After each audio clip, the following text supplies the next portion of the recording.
নমস্কার বন্ধুরা, আশা করি সবাই ভালো আছেন। আজ আমি এমন একটি বিষয় আপনাদের সামনে তুলে ধরব যা আজকের দিনে খুবই গুরুত্বপূর্ণ ও প্রাসঙ্গিক।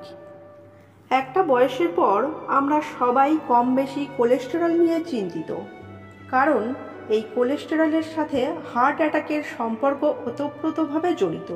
তাই রক্তে কোলেস্টেরলের মাত্রা নিয়ন্ত্রণ রাখার জন্য যে খাদ্যগুলি গুরুত্বপূর্ণ ভূমিকা পালন করে সেগুলি হল, ওটসে বিটা গ্লুকান নামক সলিউবেল ফাইবার থাকে যা খারাপ কোলেস্টেরল কমাতে সাহায্য করে।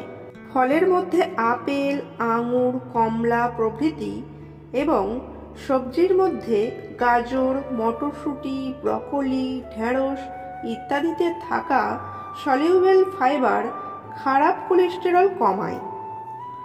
আমন্ড, আখরোট প্রভৃতি বাদামে মোনো আনস্যাচুরেটেড ফ্যাট ও ওমেগা 3 ফ্যাটি অ্যাসিড থাকে যা ভালো কোলেস্টেরল এইচডিএল বাড়াতে এবং খারাপ কোলেস্টেরল এলডিএল কমাতে সাহায্য করে। স্যামন, ম্যাকরেল, সার্ডিন জাতীয় সামুদ্রিক মাছে প্রচুর পরিমাণে ওমেগা 3 ফ্যাটি অ্যাসিড থাকায় রক্তের ট্রাইগ্লিসারাইড কমিয়ে কোলেস্টেরল নিয়ন্ত্রণে সাহায্য করে।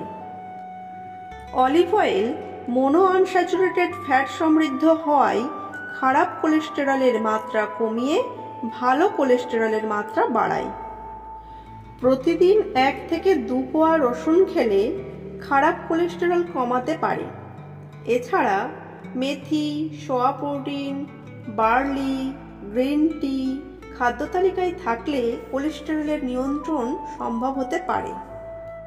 রক্তে কোলেস্টেরলের মাত্রা নিয়ন্ত্রণে রাখতে আপনি যেগুলি করতে পারবেন না: অতিরিক্ত লবণ ও চিনি খাওয়া কমান, ট্রান্স ফ্যাট ও স্যাচুরেটেড ফ্যাট যেমন ঘি, মাখন, ভাজাভুজি, প্যাকেট জাতীয় খাবার এড়িয়ে চলুন।